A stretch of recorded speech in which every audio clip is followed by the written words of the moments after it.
Allez, comme promis, on passe au cinéma avec la sortie le 27 janvier prochain du film Les Saisons, un film qui nous raconte l'histoire des animaux de la grande forêt qui a recouvert l'Europe à la fin de l'ère glaciaire, jusqu'à ce que les humains pointent le bout de leur nez.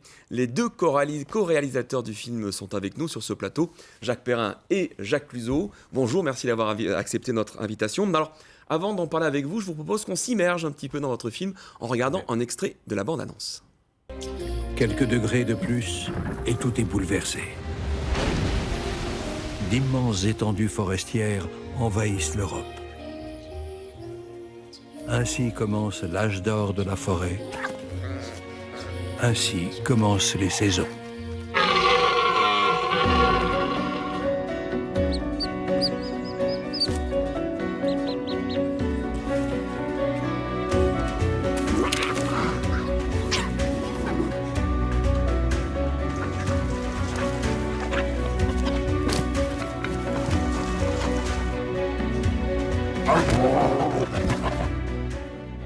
Alors, Jacques Perrin, Jacques Cluzot, après vos précédents films, il faut le rappeler, Le Peuple migrateur et Océan. Donc cette fois, le décor qui du coup est un petit peu, je voudrais dire, le personnage principal de l'histoire, c'est la forêt. Et l'homme, même s'il est déjà présent il y a 12 ou 15 000 ans, il est très peu présent dans votre film. C'était fait exprès? Ça a été fait exprès, mais on suit aussi l'évolution des deux populations, la population animale et celle de l'homme. Au début, lorsque vous parliez de l'époque glaciaire, le territoire était recouvert par la glace et il y avait des bœufs musqués, il y avait même un peu plus en avant, il y avait des mammouths. Et puis l'homme est apparu petit à petit, mais l'homme est très conquérant. Donc quand la toundra est venue et puis la forêt, l'homme a su trouver sa place aux dépens des animaux.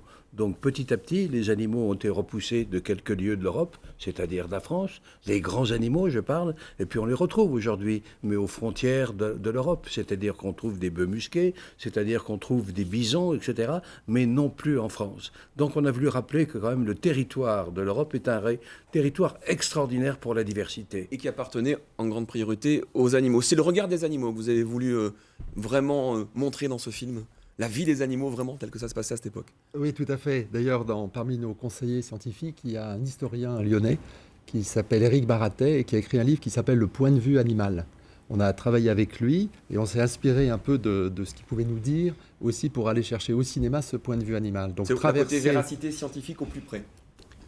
C'est pas tant ça, c'est un décalage de regard. C'est-à-dire, et si on parcourait cette histoire qui est habituellement racontée comme l'histoire des hommes du point de vue des animaux?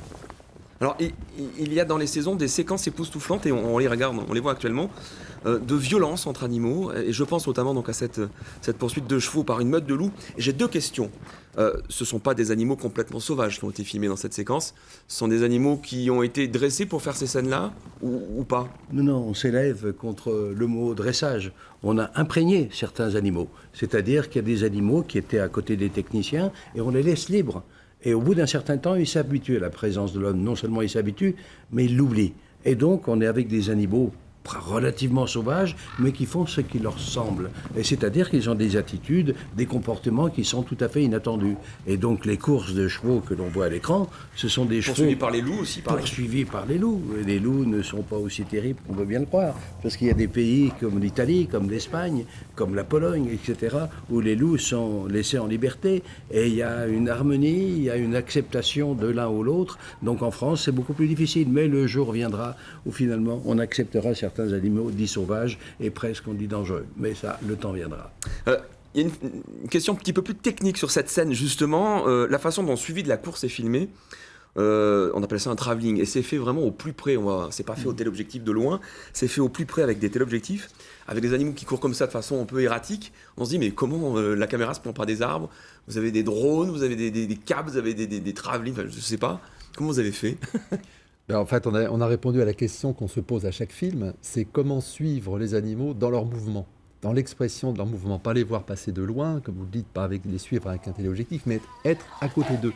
Et quand on est vraiment à côté d'eux, le spectateur ressent cette proximité. Je peux dire que là, c'est surprenant. Donc voilà, alors pour le peuple migrateur, des ULM arrangés pour pouvoir voler avec les oiseaux, pour Océan, une torpille et différents systèmes pour suivre à grande vitesse sous l'eau les dauphins, les requins, les baleines et les poissons. Et pour suivre le sanglier, on voit l'œil, presque la panique qu'il y a dans l'œil du sanglier, on est vraiment tout près. Vous avez fait comment? Alors là, pour la forêt, c'est évidemment d'autres difficultés. Donc il a fallu trouver le système adéquat pour pouvoir aller très vite, se faufiler à la vitesse des animaux entre les arbres et avec une stabilité de caméra. Donc avec la même équipe en fait avec laquelle nous travaillons depuis une quinzaine d'années, Alexandre Rugel, qui est un ingénieur machiniste, vous avez mis au point un appareil spécial et a mis en point cet appareil spécial. Un quad?